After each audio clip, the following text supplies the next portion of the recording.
quick commerce companies will be making decisions over time based on certain city presence, certain regional presence. So, and my advice to any founder would be is pick your spots of strength. But the biggest important thing for any brand is right. What is it about retail knowledge that you can share in terms of compounded knowledge that you can share with us? The barriers to entry to launch a brand today are very, very low, right? But the barriers to scale are getting harder and harder by the day. I think in about 1 year's time, people will not talk about quick commerce versus regular commerce. All commerce will become quick. How do you at scale look at some of these larger term bets, which of course in the moment can seem like a lost strategy, but in the future they pay out? What has been your experience? Any anecdotes that come to mind?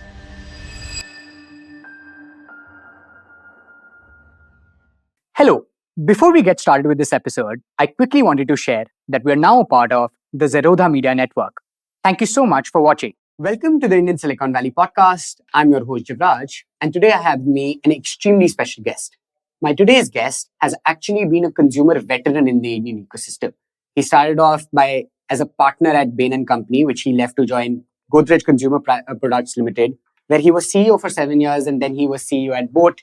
He currently has board positions across some of India's best consumer companies like Boat and Mamaearth, and he currently is a venture advisor at Lightspeed. Join me in welcoming Mr. Vivek Gambhir on the show.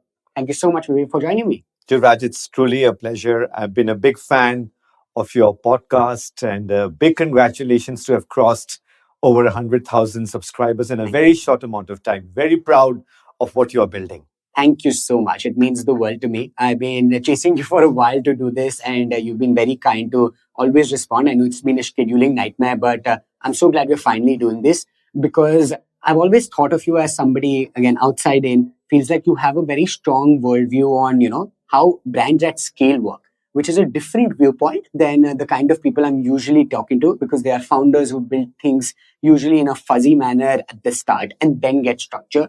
You, of course, look at it from a CEO, board role, and you have a very strong opinion, I'm guessing, on the scale at which brands run. So I want to start there, right? I want to start at what does scale for a brand mean, if you can set aspiration, what your experience with GCPL, with Mamaearth, with Boat has been, and what do we need to know scale, size, efficiency, process about consumer brands in the country? I'd love to start there from a CEO viewpoint, and that's what I'm calling it, and then we can go deeper. No, wonderful. I think this is one of the most critical questions that most founders and CEOs think about, which is what's the most effective way to scale up a company? Mm-hmm. And Jivraj, as we all know, the barriers to entry to launch a brand today are very, very low. Yes. Right? But the barriers to scale are getting harder and harder by the day. Absolutely. So just to give you some data here, 3,000 consumer brands had been launched in India over the last 15 years. Yeah. On average, it takes about 8 to 9 years for a brand to cross 100 crores in revenue. Once they cross 100 crores, the journey moves much faster. Mm-hmm. And a lot of brands reach about, say, 100 crores plus in about 10 years or so. But to get to even 75, 80, 90 crores can take any brand 7 to 8 years to be able to get there. And the mortality rate, as we know, is very, very high. Mm-hmm. So my guess is out of these 3,000 brands that have been launched, only about 10% or so will actually cross 100 crores. Mm-hmm. And that's how difficult I think scaling up is getting for a bunch of different reasons. One, as we know, is obviously the very high costs of customer acquisition. The second is also just getting the differentiation, sharpening value proposition. So many of these brands, unfortunately, start as Me Too brands, right? And to me, that is the biggest recipe for disaster. Unless you can find a way to differentiate, and unless you have enough cash in the bank, and unless you have enough of a runway, unfortunately, the mortality rate of brands just tends to be very, very high. Yeah, no, that's wonderfully explained. I think it sets the context for the rest of the conversation really well. Let me maybe turn the table and understand from a consumer lens what's happening on the India story lens, right? We all we hear of these buzzwords like there is brand fatigue, etc., which is why new brands are coming up. There are incumbents which have not innovated as fast. The Right. new age consumer wants something that relates to them. They want something new, functional. They don't just want something that serves their need. Talk to us about why is there a need and surgence of so many new brands? Like, why do these 3,000 brands exist? And why is now starting a brand the new big thing, right? Like, what is the opportunity that exists? Right. The challenge, as you know, is that the more successful you become in life, the more complacent one ends up becoming. Yeah. Right. And when you get complacent, somebody more hungry, somebody more nimble finds a way to be able to deliver either an underserved need or create a completely new need altogether or change the entire price value proposition. And that's what typically leads to, new brands starting up. So within the Indian FMCG context, at least if you look at the consumer sector, over the last 15 years or so, Jivraj, if you look at the top 15 listed companies, volume growths have been less than 5%. So almost half the GDP growth rate. When I started at Godrej, our mandate was to be able to try and grow volumes at 2x the GDP growth rate. And so we were trying very hard to grow at 12 to 15%. Now, certainly there have been lots of external reasons, whether it's GST implementation, whether it's demonetization, whether it's the pandemic. But today you are seeing volume growth significantly below GDP growth rate. Uh, for a lot of large companies, they've done relatively well as far as profit growth is concerned. And in many ways, while it is obviously challenging, profit growth is much easier than trying to innovate and drive revenue growth. So a lot of large companies have played to their comfort zone. They've squeezed costs. They've delivered very strong results. And so EBITDA margins have gone up from almost 15% to 20% plus for the top 15 players. But the unfortunate consequence has been not enough focus on innovation, not enough focus on volume growth, which has led to a lot of insurgent brands who've been able to come in. And because these brands were digital first, they were able to gain scale very quickly thanks to being able to work with an Amazon or a Flipkart or a Myntra. So they were able to gain scale very quickly. They were able to identify certain niches. For example, someone like Mamaearth actually started off as a kids brand, right? Boat again found a way to be able to really bring pricing down to create high quality, lifestyle oriented accessories. So I think there were enough white spaces left in the market by large incumbents. And the other part, Jivraj, is this an incentive issue. So for most senior executive teams, you are on a 3-year kind of an incentive, which is tied to the EPS growth, or it could be market value creation, or it could be a revenue or profit metric. If you have a 3-year kind of a goal, guess what's more easier to influence? Short term. Yeah. Costs are far easier to take out than to actually build for the longer term. Building for the longer term requires innovation, it requires taking uncertain bets. So most, I think, executive teams have focused on what is more comfortable for them, largely driven by the kind of incentives that are there. So if you are really chasing short-term market cap, guess what? The incentive issue leads you to focus far more on costs, not enough focus on revenue. And you can see this in the data as well. If you look at the number of new launches by the larger players, if you look at the amount of ad spend, those numbers have all been coming down, unfortunately. And that's why it led to enough opportunities for hungry entrepreneurs, bold founders to come in and really find certain niches. And once you get into a niche, you start building a brand, you start building a presence, and then you gradually start expanding your presence across other niches. And that's what creates, these kind of large companies like Mamaearth and Boat that we have today. Yeah. No, that's phenomenal. I'd love to understand, Vivek, also the India e-commerce journey, because it feels like it's a decade and a half journey. Flipkart was started in 2008, became a unicorn in 12, and that's championed, of course, how brands can be sold online and consumers buy online. We today have 100 million Indian shoppers. Where do you see this headed? And if you can give us a parallel, because you've been at the thick and thin of things, right? You've seen the offline play with both Mamaearth, you've seen online. Now you're seeing a new wave of quick commerce evolve as well. So you've seen channels evolve, you've seen brands evolve. Talk to us about this entire landscape. Correct.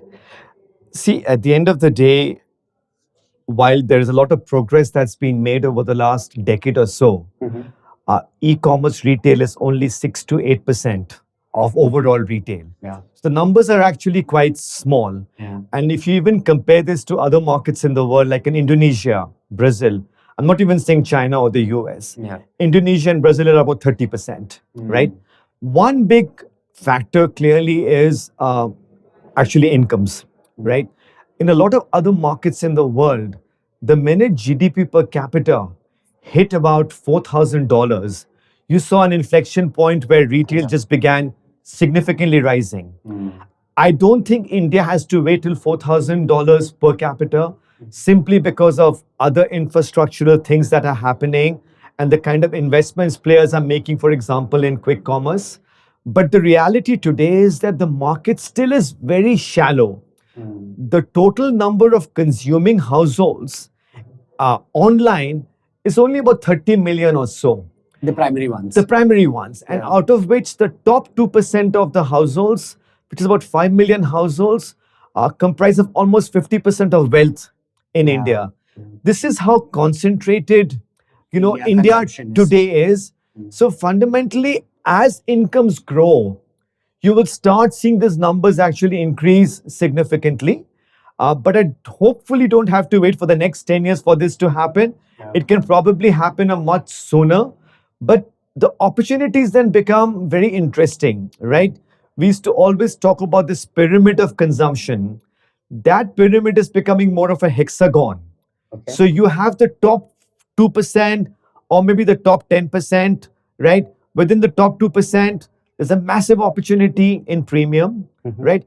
Below the top 2%, there's a massive opportunity in providing still superior value products. This is the aspiring class. But there's a massive opportunity in Bharat as well, right? Which is all about getting consumers to consume for the first time. Sachets were the way it happened in the past. Micropayments, microtransactions is the way it would happen, in the future as well. And let's not forget, almost 30 to 40% of any category in India today is still largely unbranded or unorganized. The numbers are even higher in food. So for any company, one clear objective is to be able to convert and drive penetration level growth by having entry level price points. At the same time, you have to have more premium price points as well. So the playbook tends to be extremely complicated. The other part, Jivraj, is that even if people are buying offline, at least 60% of consumers today are digitally influenced, right? So they are figuring out products, they're comparing products, they're seeing reviews online, but they're buying offline. And India has been very different that way. Indian companies are today far ahead in being able to drive omni-channel than most other parts of the world. So I'm seeing Indian companies being far ahead in being able to figure out, how to drive more omni-channel experiences. One of the companies I work with is the sleep company, which has completely disrupted the mattress category. And now they're becoming a much more of a home lifestyle brand. They're launching chairs, they're launching sofas. They have over 100 stores, right? But a lot of the discovery is happening online. But when somebody walks into a store, it's a 40% conversion.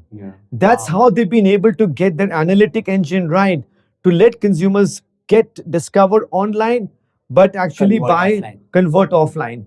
Those kinds of models, the way India is changing, will mean that e-retail and physical retail will blend in ways we haven't really thought through before. You talked about quick commerce, right? That's another classic example where I think in about 1 year's time, people will not talk about quick commerce versus regular commerce. All commerce will become quick. May not be 10 minutes, could be 10 minutes, could be half an hour, could be 2 hours, but the days of waiting for 3 or 4 days to get something are going to be behind us. So, similar to how quick commerce and regular commerce are converging, I think over time, physical retail and online retail will converge in ways which we haven't even imagined so far.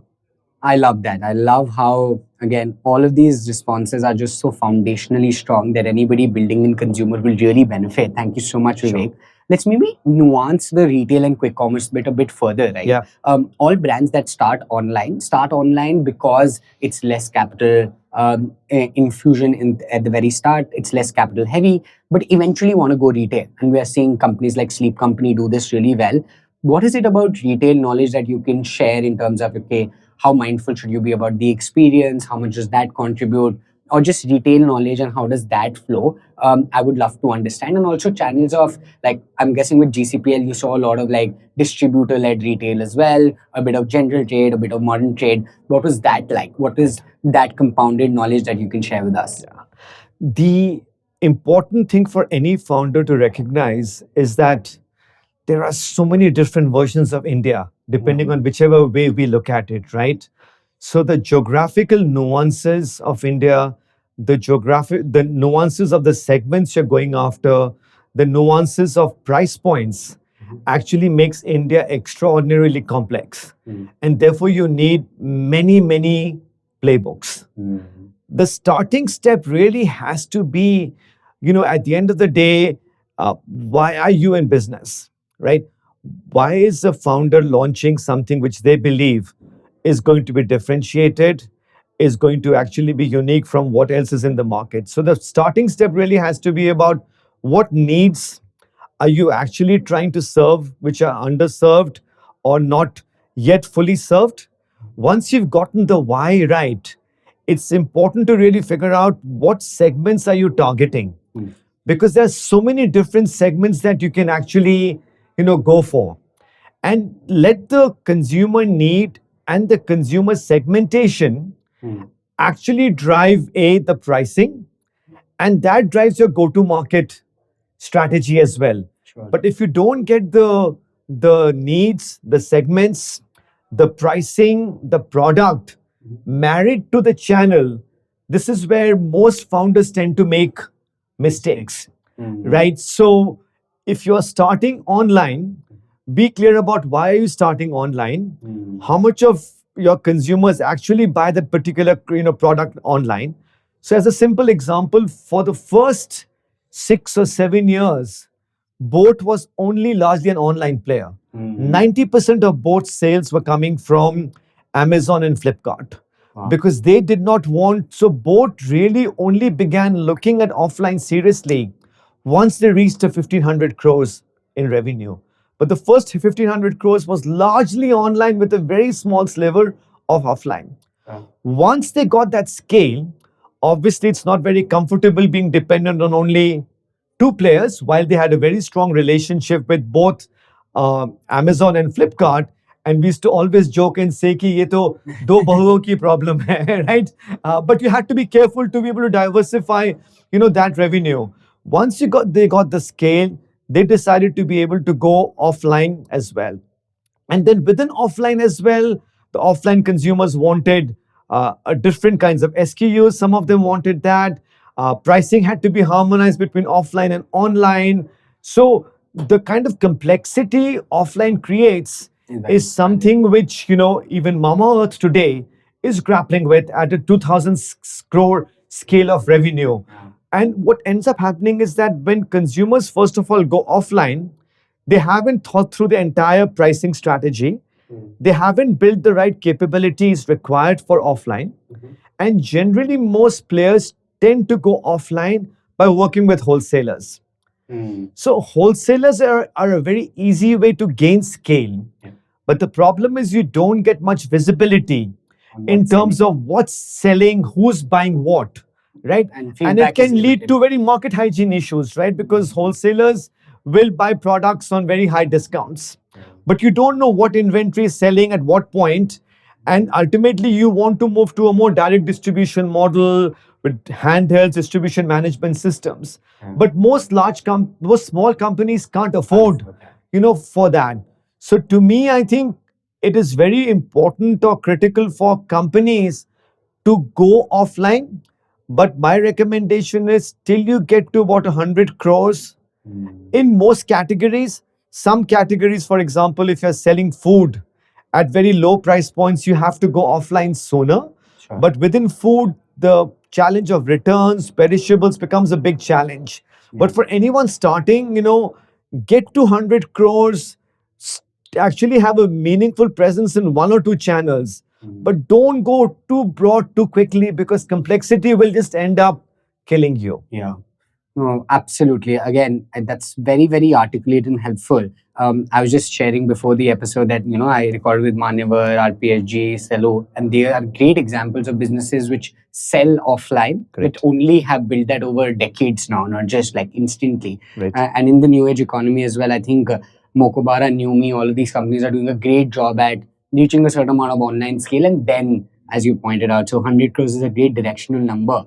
And remember, it takes 8 crores to get to 100 crores for the median company, right? So brand building requires patience. I think it just requires patience, but patience also means that you need to have enough money in the bank, right, to be able to actually sustain yourself. Yeah. But I think generally, in the consumer sector, given the complexities, given how much time it takes to build brands, given how cluttered the market is, given how high acquisition costs are, it's just important to really be patient. As you said, get the foundations right. Yeah. Once you get the foundations right, and I've seen this with a boat or a Mamaearth, right? Once they got to 100, the next 250 journey happened fast, 500 happened faster, 1500 even happened even much faster than that. Yeah. Right? So that the idea, and I don't know what the reason is, but once you get the foundations right, the acceleration and the scale up actually happens far quicker. Yeah. If you rush too quickly, too soon, right? It's about running a marathon, right? If you just run the first 5 kilometers too quickly, you just lose the momentum and you For the lose rest of the for the rest of it. Yeah. Yeah, no, I love that. Can we double click on that and maybe further expand on brand? Brand today is a very loosely held word. Everybody has a different definition. Fundamentally, I think somebody on the podcast once defined it as, I think, a consistent promise delivered over donkey years, right? Eventually builds a brand. But I would love to understand, how do you get there? And with any, particular examples, because again, Mama, both are some of the most like new age brands. They're the best new age brands in the country. What have you seen work? Like, how should one think of a brand from a long-term patient lens? What are the nuances that go into it? How much focus should one do on it? How is it different from performance ads, right? Would love to understand that in a nuance. Correct. The overall, challenge here is that brands today continue to be as important as ever, right? No one should underestimate the value of a brand, but consumers are getting far less brand loyal because there's so many choices. Yeah, spoiled right? for choice. They're spoiled for choices. Differentiation is harder. If you go and try and look for a skincare brand, there'll be 10 or 20 brands who all talk the same language. So differentiation is getting harder. Consumers are actually getting a lot less brand loyal. The costs of acquisition and the costs of marketing continue to get higher and higher, and we can talk about that separately. So that's the overall challenge that companies are actually facing. And today's brands are not just about the product, right? You are seeing far higher convergence between the product and the experience in terms of what the brand actually stands for. And consumers are demanding a lot more because there's so much more information. They want the ingredients. They want to know what your sustainability policy is. They want to know what you're doing for the environment. Yet they want products at the cheapest possible price, right? And if they're not happy, they can easily go on social media and they can easily put down huge number of messages against the brand, and that's the reality. The key in this situation, again, is to be very clear about who your consumer is, what their needs are. The starting step has to be superior products, right? Product quality today is non negotiable. Yeah. And today, most consumers can compare brands with global standards. Absolutely. So it's not just enough about being good in India. Boat can't say that we are the best quality Indian brand. People are going to compare boat to a JBL, they're going to compare to a Beats. So ultimately, the benchmarks have gone up that you actually have to have superior quality as far as global standards are concerned. Yeah. Second part is that whichever segment you look at in India, everyone is a value consumer. The definition of value will change, right? But everybody wants the best price for the best features at that particular price point. So value is actually non-negotiable in India. Quality is non-negotiable. Product features are non-negotiable. That is the starting step. If you don't get that right, it's a easy ticket to obsolescence. Once you've done that for any brand, how do you actually communicate the narrative? Right? How do you actually convince the consumer that, by the way, a lot of my product is actually better? It'll either make you feel better, or you will live longer, or you will live healthier. Yeah. So the entire focus on narrative and brand building, Jivraj, is something that in their rush for scale, most founders get it wrong. As part of any marketing mix, typically most founders end up spending 90% of their money on performance marketing. And part of it is understandable, right? Because performance marketing is a way to be able to get you some scale. But performance marketing does not give you non-linear benefits. It's linear. You spend money, you will get a certain return on that money, right? Eventually, founders need to start learning, and that's a very difficult pill to take on, that a significant amount of money should shift towards actually brand building. Yeah. Are you communicating the emotions behind a brand? All of us want to actually have brands that are part of our lives. We want a deeper connect with a brand. We want to be part of a community. We are all social animals at the end of the day, right? But for most founders to convince them, please, spend say 60% of your money on performance, 40% on brand building, focus far more on the top of the funnel to be able to build awareness, to be able to drive consideration, to be able to increase intent to purchase. Unfortunately, many founders realize it too late, right? And by that time, performance marketing is an addiction. Yeah. It's an important thing to do. But if you get too addicted to it, and if you don't spend enough on actually fundamentally driving brand awareness and brand consideration, that's when companies start plateauing over time. I love that. I think that's again very, very well explained. In fact, as you were saying, I think the example of Whole Truth came to mind. Correct. They've done all of these 2-3 pointers extremely well, like a very high quality, superior product, clear messaging, strong emphasis on top of funnel, brand, long term thinking. And I think it just shows. So that's super helpful. I want to come to the channel bit and perhaps get that to a conclusion. Yeah. So we spoke about retail. It'll be worthy to talk about quick commerce. This is the big rush. Lightspeed's, of course, invested in Zepto now as well. I'd love to hear your thoughts on why does quick work in India? It's a very India-first phenomena. And I think, by the way, Adet does a great job at explaining it, but I'd love to hear your thoughts from a brand POV. A lot of brands are actually now getting extremely overwhelmed with the kind of volumes it is driving for them, right? And the chase is now to get to some of these platforms and get your products listed.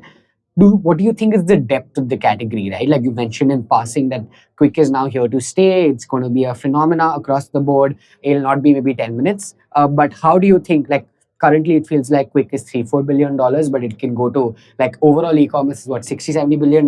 Correct. So where do you see this going from a depth lens? And in turn, how can a brand leverage it? So basically a clear fundamental understanding of quick would be really, really helpful. Right.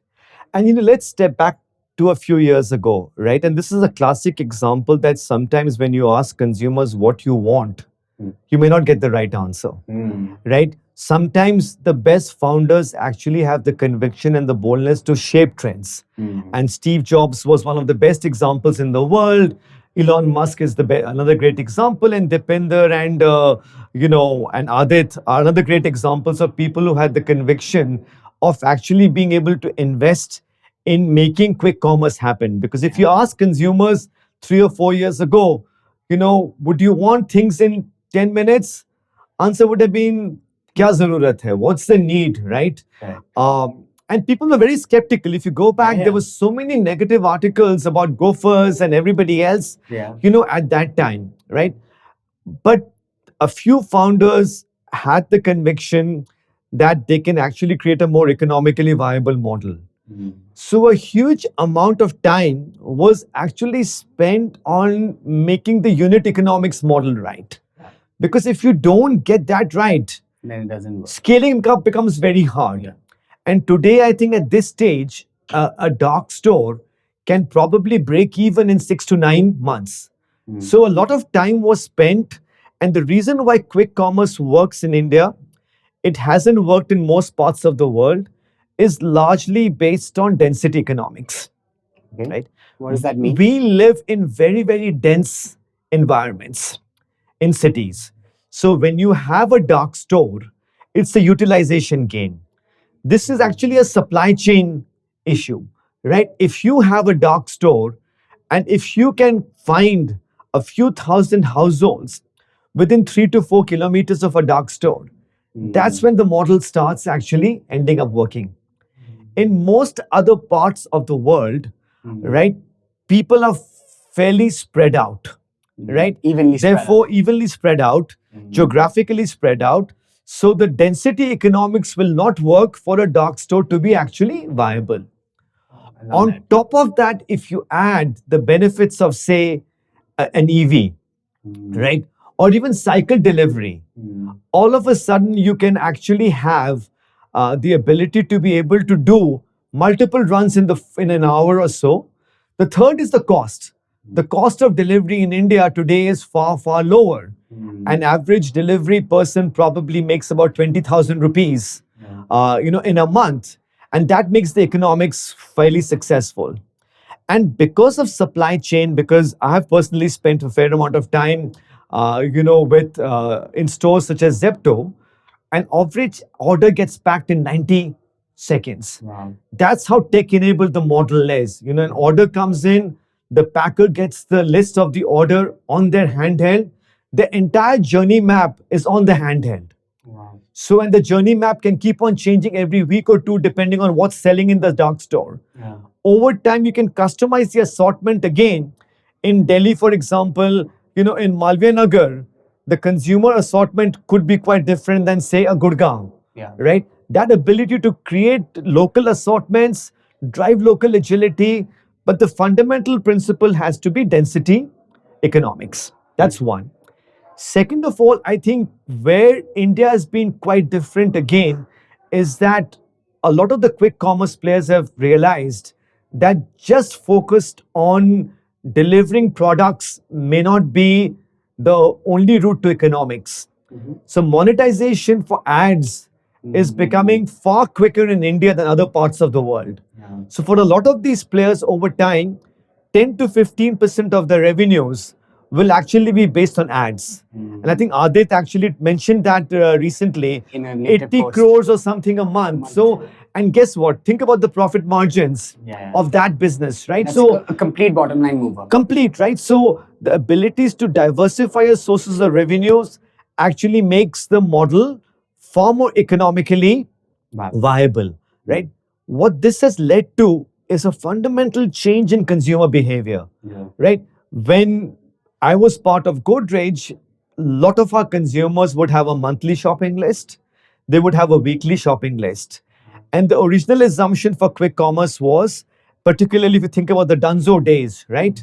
Dunzo was one of the first examples of companies who were trying quick commerce, right? Unfortunately, they could not last long. But the entire premise was that quick commerce is only meant for top ups. But the minute consumer behavior changes, where consumers no longer necessarily are buying through weekly or monthly lists, guess what? Think about our behavior, right? I was in Sri Lanka a few weeks ago for a meeting, and in the middle of the meeting, our house help sends me a message saying, "Namak khatam ho gaya hai." Right? So, and quickly in 10 seconds from Colombo, I placed an order on a quick commerce, platform. So our behaviors are actually changing now, where all of a sudden, if we stop thinking and planning in terms of lists, it's no longer about, you're having a party and ice khatam ho gayi hai to order kar do. People now are just, ordering things On the go. on the go. Yeah. That fundamental shift is changing, which is what will, I think, lead to, quick commerce actually gaining more and more traction. Yeah. The two key points to remember are, one is the model so far actually works whenever you have a huge amount of density. And getting the right assortments is very important. Sure. So quick commerce players have to be very thoughtful. And today, most of the stores are, 5,000 square feet. Some companies are launching a 10,000 square feet store, which still is viable. But the minute you start adding too much product, the complexity is TBD. What happens to when you add so much complexity, when you start adding washing machines, when you start adding air conditioners, what happens to the supply chain? And what's the impact of complexity? I think quick commerce players have to think very hard about that. Yeah. The other question, I think, which is an interesting one, is uh, in a world when you have six very, very deeply capitalized players, Yeah. right, who are willing to put a lot of investment in, what happens to the economic model? Do all of them start resorting to senseless discounting, right? What happens in a period of that? Ultimately, I think quick commerce is here to stay. But could there be a period of a shakeout where you see, and this is what happened many years ago in e-commerce, right? Today, only Amazon and Flipkart and a few vertical channels are there, like a Nykaa or a Misho or a Myntra, right? But there were far more e-commerce players which were there 10 years ago. Yeah. A lot of them could not survive. So I think over the next 3 to 4 years, it'll be interesting just to see how much of discounting it leads to. The consumer will end up benefiting, but there could be a shakeout where out of these 6, 7 players, perhaps only 3 or 4 will be the ones who will survive. But the jury will be out there in terms of who can manage to out execute.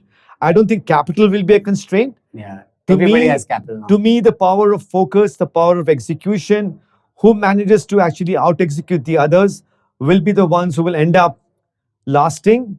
Hard to imagine a world where you have 6, 7 quick commerce players and a lot of other players are also, vertical sites are also offering now quick delivery.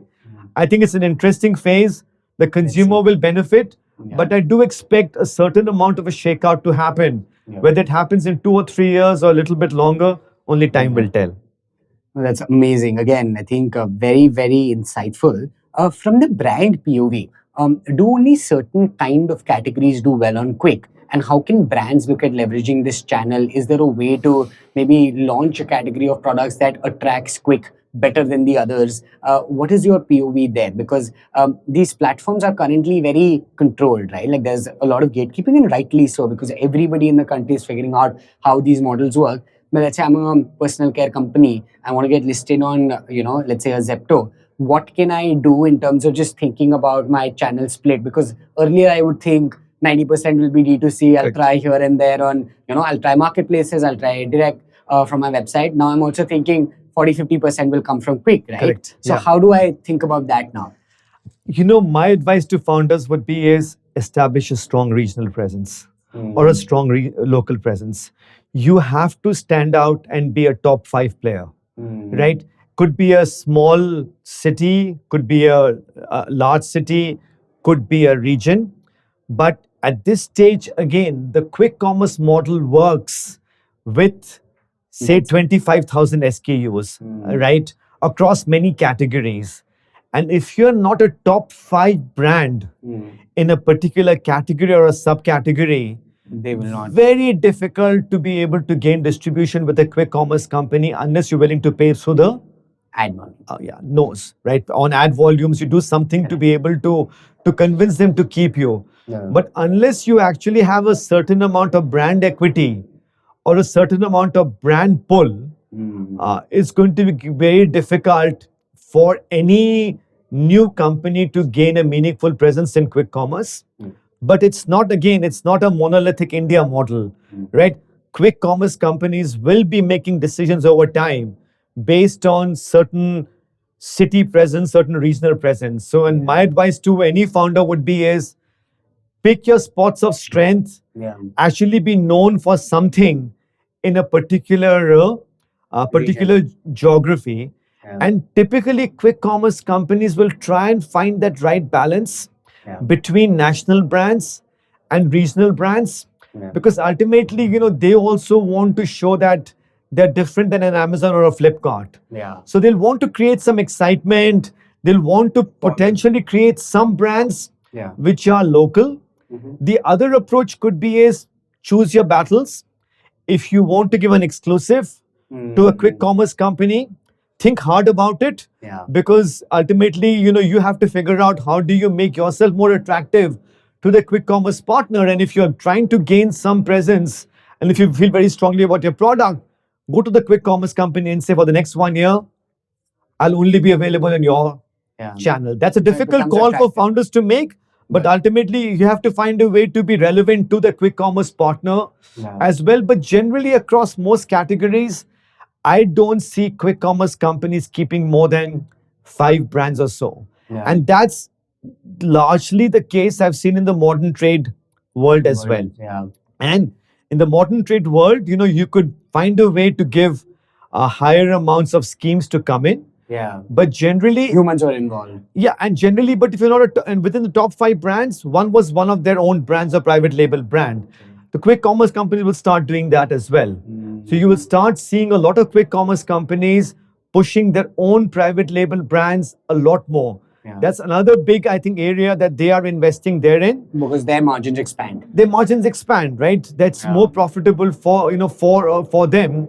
And I think this is an area where Amazon and Flipkart have found it more challenging in the past. I see a lot more focus by the quick commerce companies, whether it's a Blinkit or a Zepto, to push private label or what they're calling own brands, much more having learned from the lessons of the past. And that's the advantage of Raj, right? The next wave of marketplaces, even if it's quick commerce, has the benefit of having learned from 20 years, as you were saying, about what Flipkart and Amazon have done. So they also know what mistakes those guys did, and they are starting from ground up to almost create on a fresh sheet of paper what could be a very different model, avoiding these mistakes of the past.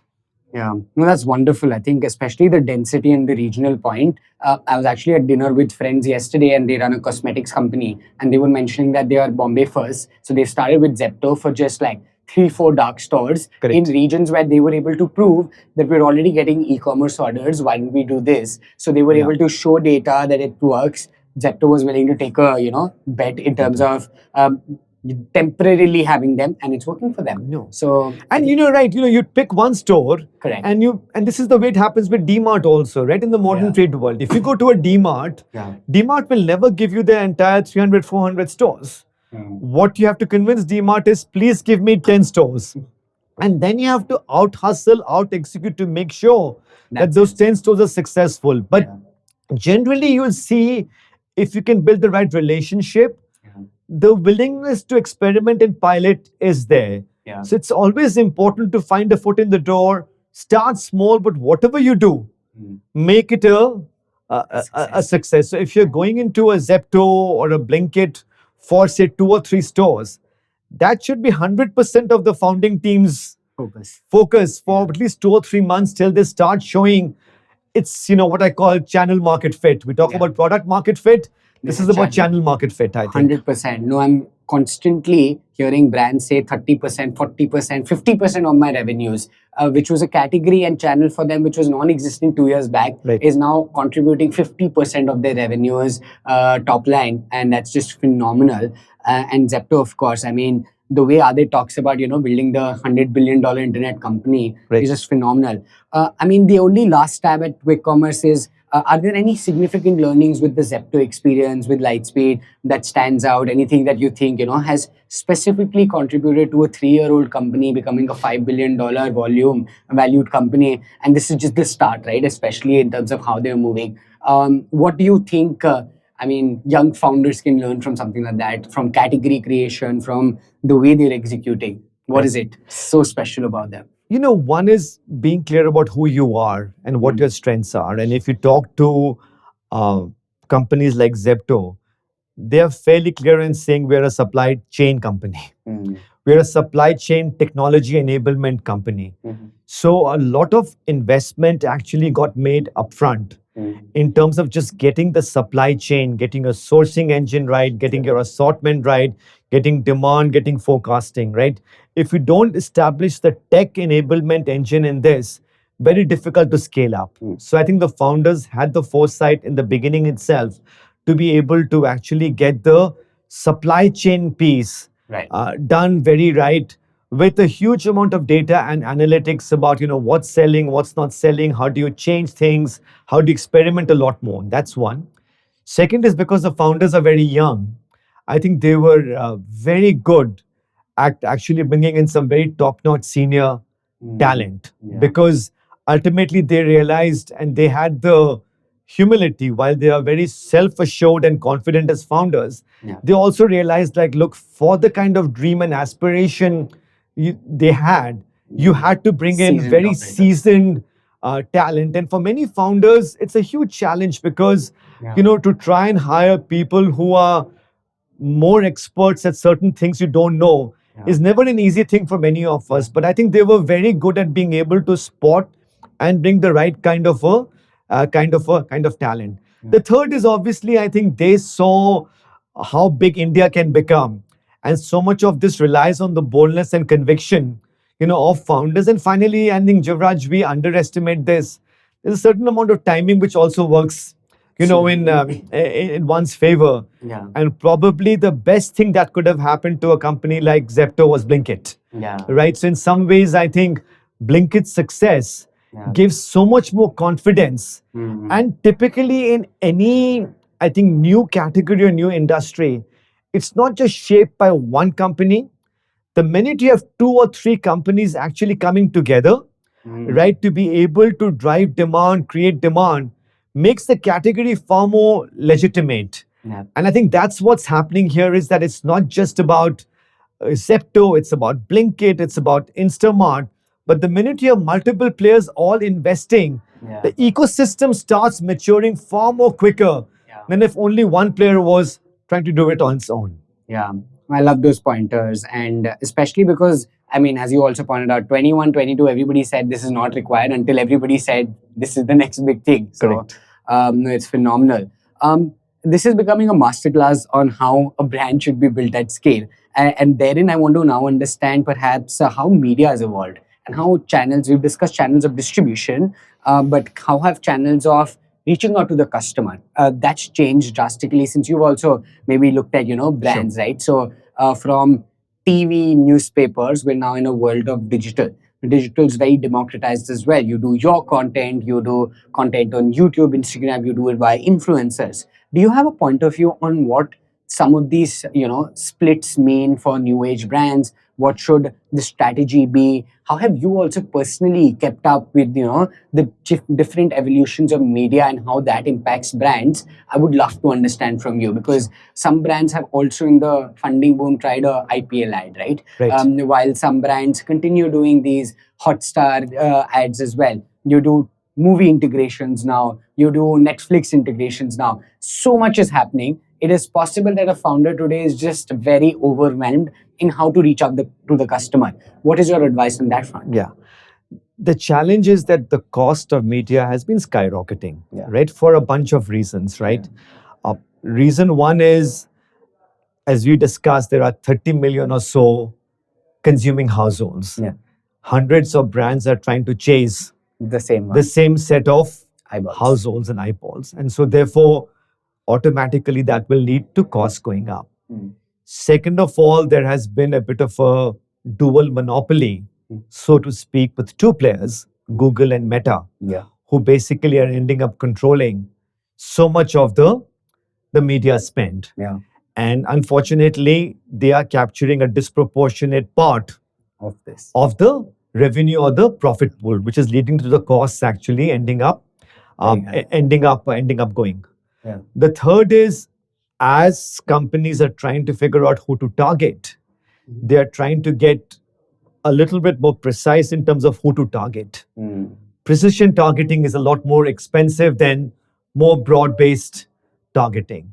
And that's just an unfortunate, reality of what's been happening in the world of media, and therefore the cost per acquisition continue to go up. One approach for companies is to be able to try and see if they can broaden and reduce the reliance on just Meta and Google. Right. One good news is that a lot of the marketplaces, whether it's an Amazon or a Meesho or a Myntra, are now looking at more aggressive ways to be able to have ads on their platform.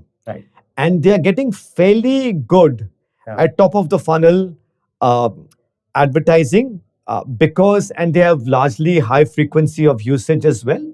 And therefore, there will hopefully be more options available to brands than just a couple of options out there.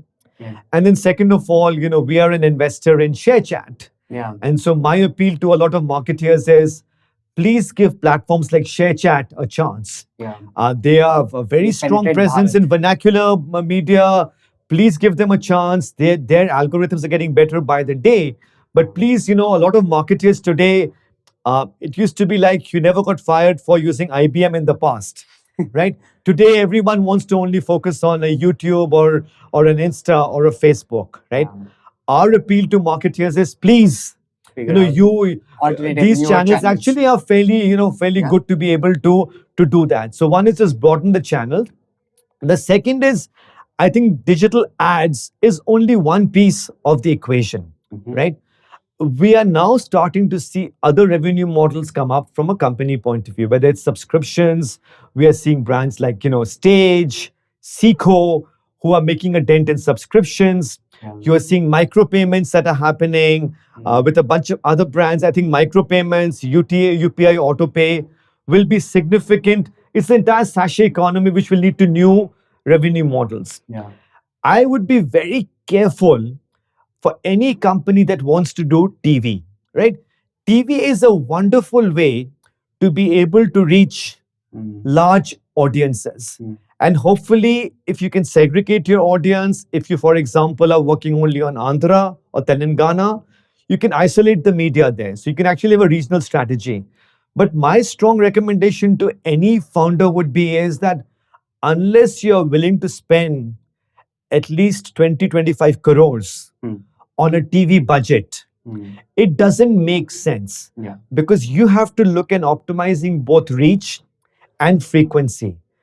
Just putting in one ad and not having the right frequency doesn't lead to any benefits for that particular brand.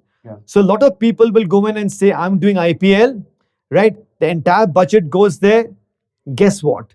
Consumers are buying throughout the year. Consumers, and this was my big learning with Goodnight. Now, Goodnight is a market leader in mosquito and household insecticide products, right? The season for mosquito repellents or mosquitoes tends to be a few months of the year. Our big learning was, for the brand to be relevant, a certain amount of advertising has to be always on throughout the year. You might increase your spend at certain times of the year, but you have to remain relevant, because ultimately the focus of brand building is to etch the brand in the subconscious of the consumer. We're getting into, a little bit deeper into behavioral science. But the biggest important thing for any brand is to create mental availability, right? How are you going to be memorable so that the brand is in your subconscious, so that whenever you want to buy that particular product, you think about it. And the focus of a marketer should be is to ensure that you are in the consideration set. You are in the top 3 brands as far as the consumer's memory structure is concerned. After that, physical availability, the deal of the day, your visibility matters. But all of branding should be to actually etch yourself in the consumer's memory psyche, right? Which means that you have to keep on advertising throughout the year. So don't do TV unless you're willing to. And the simple reason again is that, look, if you're doing TV, you will spend about 1 or 2 crores on a very good TV ad if you don't hire a celebrity, right? If you hire a celebrity, the number can be 3 or 4 or 5 crores. And this is what I call non-working media. The ratio of working media to non-working media should be at least 8 to 10x versus the amount of money you're spending on non-working media. So if you're spending money on, creating the ad, etc., you should at least have an ad budget about 8 to 10x more. Otherwise, you don't see the benefits actually happening. And so, a lot of companies want to do TV, but unless you are doing 25 crores, which again means that if you say on average, my marketing budget will be, say, for ATL or above the line, will be somewhere between 6 to 10% of revenue. So if you are spending 25 crores, your revenues should be 250, 300 crores. So unless you're at that scale, I would avoid it unless you are a regional brand where you can have a very media isolatable strategy, looking at only 1 or 2 states. Otherwise, I would stay a little bit clear on ATL. It's a great way to build brand awareness, but you have to have the scale to be able to do that. And not all hope is lost. Look, if you believe that 60% of consumers are digitally influenced, I would double down on digital advertising far more, get my algorithms right, get my targeting right, focus on understanding my retention of consumers, get the digital marketing playbook right. There's a huge amount of opportunity to get your marketing funnel right. I see companies being very, very subpar today on conversion on their websites. They don't fully understand what those bounce rates are. How do you drive conversion? I think there's a fair amount of work that can be done to optimize your digital marketing playbook. If you get that right, then start experimenting a little bit with print, with radio. But I would be very careful about TV till you get a certain amount of scale. Got it. No, that's super helpful. In terms of celebrities, I think Boat and Mamaearth have both had a strategy around this. Mamaearth got Shilpa Shetty very early, also as an investor, right? And that I think was a huge brand booster. Boat does these continuous drops, and there are like marquee celebrities who are a part of the brand. How do you, at scale, look at some of these larger term bets, which of course in the moment can seem like a lost strategy, but in the future they pay out? What has been your experience? Any anecdotes that come to mind? Right. Celebrities can be very powerful in any company's strategy, provided it's the right celebrity. There's a lot of noise if a particular celebrity is supporting 20, 30 brands. Yeah, definitely. Then does the celebrity actually stand out? So it's important to first of all find celebrities who are quite passionate and tied very closely to your brand. That's number one. Number two, ideally, if you have a celebrity, right, try and find a multi-year relationship. Try and see if you can get them on your cap table to make them feel more invested in being able to build that brand over the longer term. Typically, 1 year celebrity contracts, will create a certain amount of buzz, but it doesn't really lead to repeatability as far as brands are concerned. Third of all, celebrities tend to again work quite well when you're trying to establish trust. So when Boat came in, right, people didn't quite believe that an Indian brand could offer high quality electronic products. And this was the period after the Micromax overhang. Sure. So for them to establish legitimacy, same with the Mamaearth, when you're trying to offer, certified toxin-free products as an Indian brand, being able to build trust through celebrities can be very powerful. And Boat was actually very good at being able to spot some of the celebrities before they became celebrities, Yeah. right? And for certain of the brand ambassadors like a Shreyas Iyer and a few of the other ones, Shekhar Dhawan, they've actually remained with boat Yeah. for 6 or 7 or 8 years. So it's been very meaningful partnership. So my advice is think about the category dynamics first, right? How important is it to build trust? Financial services, pharma, right? Those are again categories where trust building gets very important, right? Think about the nature of the category. How important is it to build trust? If you then find the right celebrity who's passionate and who is with you for the long term and who will have your back, those can be amazing relationships. I love that. I think, again, the level of detail in every answer is very representative of the experience you bring to the table. So, thank you so much for Sure. all of the elaborate, nuanced responses. I think, in terms of the final puzzle, right, I think I want to understand unit economics. Correct. Because unit economics, again, look very different at the start. And with your vantage point, look very different. And that's the aspiration for most brands starting out. So, if you can paint a picture on both ends, right? You've been with, of course, a public company. So, that with GCPL, you've seen that kind of scale, you've seen profitable unit economics. Boat is extremely high scale, they have different unit economics. Mamaearth's been on a trajectory where they've seen the entire journey now in 7, 8 years. 8 years yesterday, I think Varun wrote a post, That's and right. in 8 years, they've gone from zero revenue to becoming one of the market leaders, taking the company public, becoming profitable. So, if you can give us a rundown that these are the unit economics directionally on day zero, versus this is what it would mean at scale, right? Like at 1,000 crore company, and how do you get there? I would love to hear from you. Yeah. The answer to unit economics will completely depend on the category you are Yeah. in, right? So whether it's personal care versus food versus electronics, the profile is going to be very, very different just based on the cost of goods sold in that particular Correct. category. For any founder, the starting step obviously is to be able to establish product market fit, right?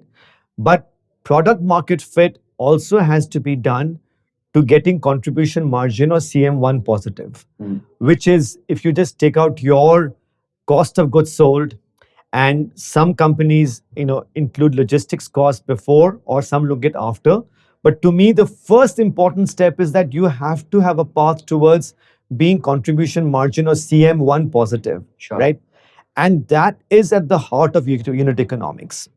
If you're not contribution margin positive, you don't have product market fit. And either you find a way to establish that. If you don't, it's a fast ticket to actually being able to non-existence, right? If you've established being contribution margin positive, the next step is to focus on looking at your acquisition funnel, right? Understanding your cost of acquisition, running lots of experiments, trying different channel strategies. But you can roughly try and spend your entire CM money on brand building and marketing. And the same principle we had at Godrej, right? So whenever we would launch a new product, what we would first of all do is we would actually have a guardrail on what the gross margin profile should be. And gross margin is very similar to contribution margin here. So our rule of thumb used to be that our average gross margin for the company was say about 40-45%. Any new launch would have to be higher than 45%. Now, that may not happen on day one because you may not get sourcing benefits as you need some minimum order quantities. But we would say, look, in about 9 to 12 months, it has to be a certain gross margin. And then we were willing to invest the entire gross margin or gross contribution on brand building. So if you have positive unit economics, then you can actually spend that entire amount of money for a certain amount of time on actually brand building, right? But if you are not CM positive, there's no way your business will actually survive over time. And then you keep on investing, you keep on changing your acquisition funnel, you try and see what your return on advertising spend is, what your cost ratios are, and you start seeing the benefits of scale. And while you're seeing the benefits of scale, you need to try and see if your CACs or customer acquisition costs are coming down. And that is something you can monitor for a certain amount of time. Yeah. Uh, it's important to get that piece right from a fundraising perspective. Yeah. Because the first step for a seed company would be to try and show product market fit. If you are a Series A or a Series B company, people are going to ask for your CM2 number. CM2 number. That is the second part of unit economics, is to be able to get to CM2 as a reasonable ratio to get to CM2 positive. Series D or Series E or closer to an IPO, companies start looking for unit operating leverage, which comes from an EBITDA point of view. That's the third part of an economic model, is actually to look at operating leverage to show the path towards EBITDA profitability, right? And Jivraj, this is a challenge I see most founders grapple with, because they say, I'll focus on scale and profitability will come later. My point is that at every single stage, profitability and unit economics are very important. The measure of profitability actually changes between CM1, CM2, and EBITDA. Yeah. And in today's environment, if you cannot show progress on these, very difficult for anyone to get funding. Today, as you well know, because you are in the world of dealing with so many investors, the first question people ask is, what's your path to break even? And they say, we love the business, but please come back to us when you show us a path towards break even economics, which is why I think ultimately, to create a sustainable model, each of these measures of profitability are important. Knowing which muscle to use at what phase becomes very important. That's lovely. I think that's a great playbook. If anything, it reinforces the fact that founders who are just starting today need to have a line of sight to all of these measures and can't just, they're not in 2021 anymore, where capital Correct. is also easily available, which means that you have to have stronger fundamentals. Awesome. Thank you so much for reinforcing that, Vivek. Sure. This has been a complete run. I think if somebody's watched by now, they've understood, at least I have, the different channel splits, how they contribute to India, the different consumer requirements, the different companies in terms of the distribution advantages and the media leverage that they are doing, and in terms of unit economics. Let's maybe towards the end, right, talk a bit about how you have looked at your career, because that seemed very fascinating, and you've written a book now on career advice, on careers itself, right? I want to first start with yours, right, because you went from consulting to large company to smaller in comparison company, but a private company. This is a partner at Bain to Godrej to Boat. Then you're now at a venture firm, right? Spending a majority of your time with them and a couple of other companies, and you're advising teams. How have you looked at some of these steps, right? I would love to understand. And by extension, if you can talk what you've mentioned briefly on the book, we'll hopefully get all our hands. Thank you so much for the note in the book, by the way. It was very heartfelt. I have read 2 to 3 chapters. I've not read it in full because I've been traveling, but it meant a lot. But yes, I would love to understand from you your career, and then by extension, what can you tell founders, operators, investors listening to you today? Right. Yeah, I've been very privileged to be given the kind of opportunities I was, given, Jivraj. And at every stage of my career, I've had people actually take bets on me before I was ready, honestly. And I made my fair share of mistakes. But I think what continued to motivate me and drive me was this ability to try and deliver impact and make a difference. And what difference means, what impact means, keeps on changing.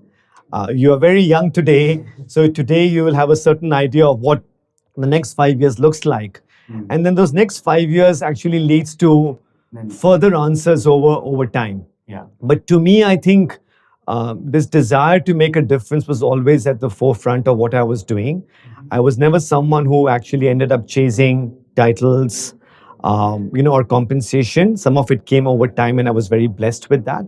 But ultimately, it's so important to figure out what our strengths are and what do you want to do in your life, and what your interests are, and how do you want to make an impact in the world. That's been the story of my life. And over time, I started in consulting, enjoyed problem solving, The Godrej Group was a client of mine. Very blessed to have gotten to know Nisa Godrej and RD Godrej, and they took a bet on me. They asked me to join, and I thought it would be great to actually translate my consulting skills to a line role.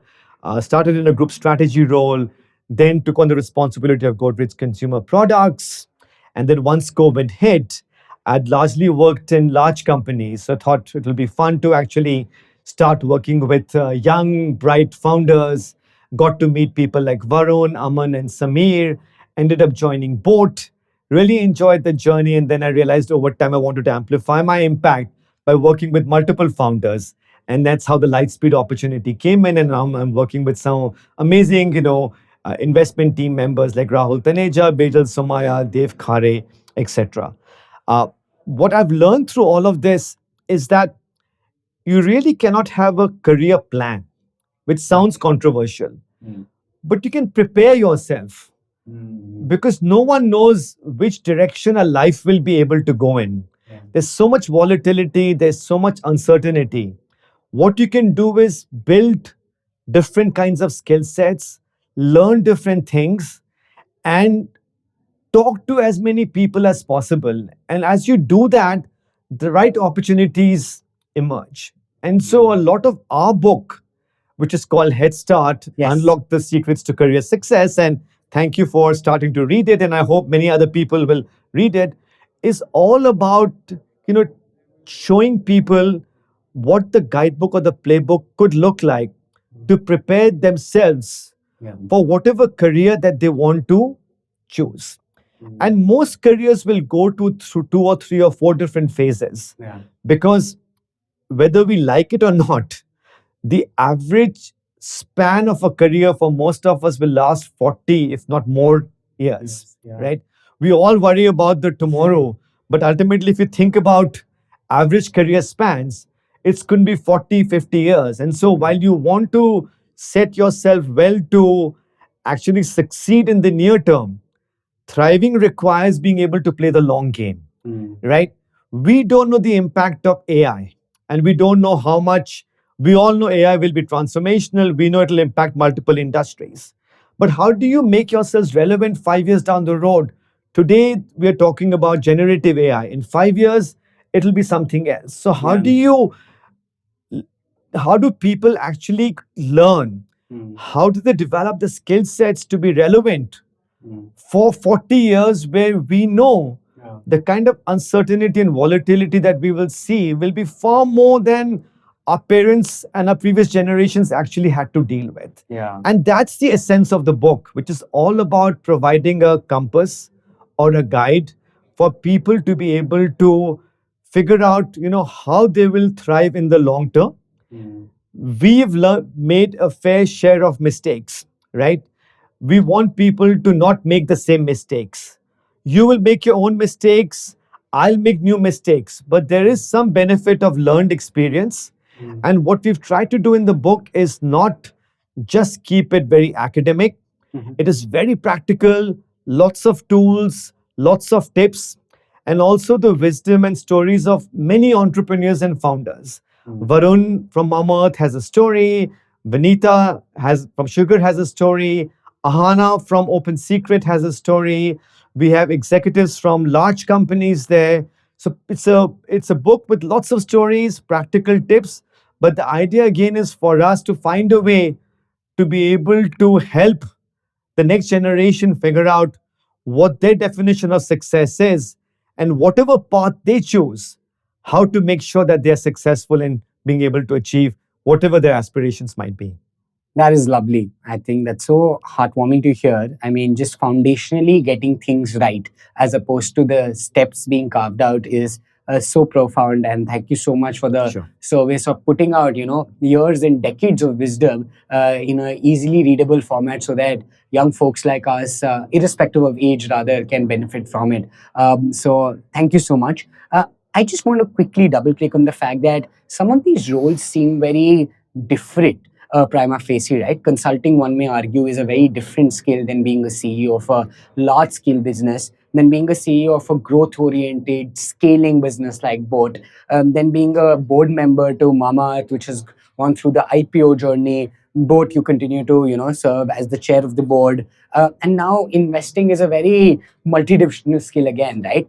If I had to ask you that, as you wear these diverse hats across your career, what are again these common things that you have taken forward? You mentioned some of them, but how do you context switch? How do you learn across the you know all along? If I'm not wrong, you started working almost 25 years back, right? 30 years No, back, 30 yes. years back. Very old. So, no, no, I mean, old, not at all in old in Right. experience, but young in age, I'm sure, and in spirit. Can you tell us what's led to this learning spectrum? Because it feels very hard to imagine, let alone understand, right? So I would love to understand what that's meant. Just wearing different hats, learning on the go, and being very different in each role. I think a lot of it depends, Jivraj, on, and this is a critical question. Lots of people wonder about how do you pivot across industries, and we have a full chapter in the section in the book on how to manage career transitions, right? Uh, Ultimately, it has to start with curiosity, right? It has to start with an ability to actually learn. And I think we all talk about continuous learning, but very few people actually put that into practice. But if you don't know what to learn, if you don't know how to learn, it's very easy to get irrelevant over time. Yeah. So for me, consulting taught me that, because in consulting, you are told on one day that you have to go in and meet an executive of a new industry completely. So consulting in that way was a wonderful platform to be able to learn very quickly. And if you have high learning agility, if you have a lot of curiosity, then you actually build the foundations to be able to uh, learn how to solve problems. That's the third part of it, which is about, if you enjoy problem solving, those three things are transferable across any real world situation. That's one piece. The second is, in any industry that you're going in, you have to again figure out what skills are transferable. So when I took the role on at Godrej Consumer Products, I was probably the first CEO in the Indian consumer industry who did not have a sales background. Oh, yeah. Right? So I was extremely honest with my team, because they all were wondering the same thing, right? And I went to them, I was very vulnerable, and I spoke to them saying, look, I'm not a traditional sales guy, but here are the strengths that I bring to the table. It is all about strategy, organizational building. I can connect the dots. And together, if we work, right, we can create magic. Right? So, one again is to be able to recognize your strengths, but find what those strengths are that could be transferable across multiple industries.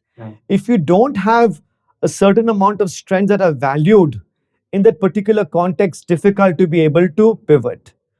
Once you've done that, then you have to have the humility to be able to ask for help, to be vulnerable. And then you have to work harder. You always will have a honeymoon period for a certain number of months. But ultimately, the world will judge you by the results you create. So you have to be prepared to saying that, look, I will grind, I will hustle, and I'll work harder than most people to be able to learn that new industry. So it's a combination of curiosity, it's a combination of learning agility, it's a combination of being able to ask for help, and it's a combination of problem solving. If you get this equation right, then you can pivot to any industry one chooses. I love that. Again, I think so strong foundationally. If you're able to even take 1% of that, I think it'll be transformational for anybody listening. So thank you so much, Vivek, for sharing. As we conclude, I have one couple of final questions actually. I think I did want to spend some time on just understanding the two case studies you have seen up close in the Indian consumer landscape, which is Mamaearth and Boat, right? If you can just very quickly on each of them share with us what is it that makes them special, that has helped them get to the point that many consumer founders aspire to get. I mean, any thoughts there? What was it that makes them special? What is it about the founders? What is it about the execution? What is it about the scale, speed, expansion? Both have very different strategies. So would love to hear from you very briefly on both of these companies. No, they're clearly very special founders. Uh, it starts with the boldness and conviction of the founders. Jivraj. It sounds cliched, But ultimately, um, most successful founders like these start with this belief, yeah, or this conviction that something is missing in the world, or there is a problem that needs to be solved, and nobody's being able to do it. Yeah. Right? And we believe that we can do it better than anybody else. So, a certain amount of fearlessness, boldness, conviction, yeah, a certain amount of delusion, and then finally, obsession is very important. As they say in Hindi, दिमाग में वो कीड़ा होना चाहिए, right? You are going to be awake 24 by 7 to be able to solve that problem. That was the first step in both of them. I think Varun and Ghazal had a very personal story where Agastya was born and they couldn't find safe, high quality, natural products for their son. So it was driven by a very personal need. With Aman and Samir, they found a huge opportunity. They started with charging cables as well, yeah, right? So it was a very humble kind of a product, but they thought there is so much opportunity to actually innovate and disrupt in a category which largely large companies were ignoring. Yeah. That's one. The second is you have to be below the radar to be able to find a niche which the big boys are going to ignore for some time. So again here, at that time, baby products was not a big focus area for any large brand, apart from Johnson and Johnson and perhaps Himalaya. Yeah. No one was focused on charging cables. So you have to find a defensible niche to be able to go in. And for that niche, you need to be able to create products which become the buzz, right? Through again high quality. Yeah. Getting the quality and price equation is very important. Mamaearth was more of a must-teach product because people were willing to pay for baby products. Both had a much more affordable pricing strategy, but they got the pricing right. So that's the second big piece. The third is once you find that defensible niche, how do you start scaling up quite rapidly?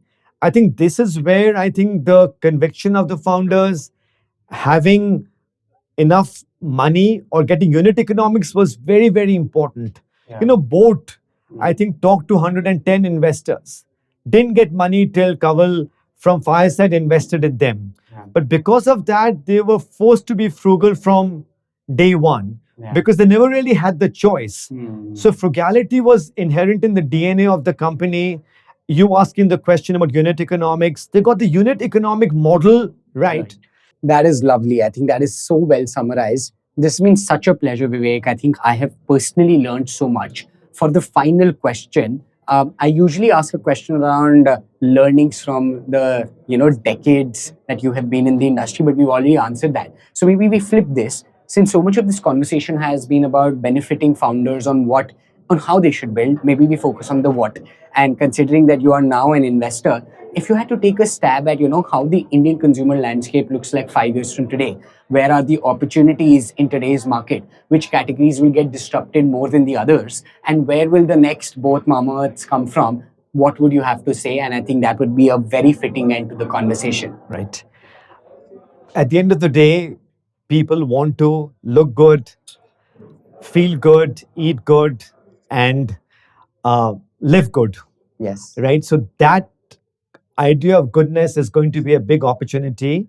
There are significant opportunities in the premium space. People are looking for experiences. So premium travel, I think, is going to see a huge amount of activity happening. You're going to see a lot of opportunities even in specialized healthcare services. You've seen some opportunities in IVF, but whether it's oncology, whether it is other parts of healthcare, you'll see massive opportunities there. We're seeing lots of traction in other discretionary spend, plant parents, pet parents. Yeah. I think you will see a huge opportunity in the premium part of the market. At the same time, I think you are going to see a lot of opportunities in the sachet economy of the world through micropayments, right? I see opportunities in edtech. I see opportunities in gaming. I see opportunities in entertainment. We are scratching the surface on the sachet part. Thanks to micropayments, you'll see opportunities there. There are a lot of opportunities. I think companies haven't leveraged rural and Bharat yet. Companies like ShareChat are starting there. There's a company that I hold in very high regard called Velocity. They are trying to crack rural distribution of Bharat commerce in fruits and vegetables. Lots of opportunities, I think, Jivraj, are there across the board. Yeah.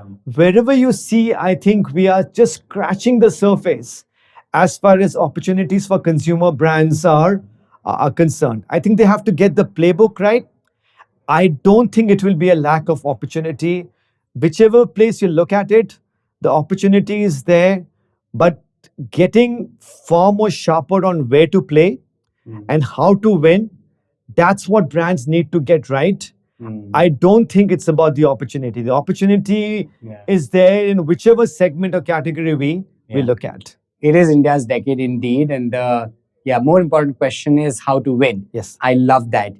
Thank you so much, Vivek. I think Sure. this has been an absolute pleasure. We're really glad as a ecosystem that we have veterans like you helping the founders of today and tomorrow in building the brands that we all get to consume at scale by millions of Indians. Thank you so much for all your learnings, for your wisdom, for writing, and for doing what you do. This has been an absolute pleasure. The wait was definitely worth it, and I you. have personally learned a ton. Thank you so much for your time. Thank you, Jivraj. And I'm very inspired by entrepreneurs like you, Thank you and also all the great work that you are doing, both from a thought leadership perspective to nurture the next generation of entrepreneurs. So thank you for your contributions and look forward to supporting in any way possible in the future. Thank you so much. That means a lot to me. Thank you. Awesome. Thank you Thank you, so much, sir. Vivek. Absolutely. Hello. If you made it this far, you probably watched the entire episode. And if you've done that, I'm really grateful. I and my team try to put in a lot of effort to ensure that we can bring the best quality content to you. So if you liked the episode, if you watched it thus far, my request to you is to share it with people, to subscribe to the channel, and to ensure that we can keep growing. We are everything and anything only because of you, our listeners. Thank you so much for tuning in. We'll keep bringing to you amazing content. Cheers.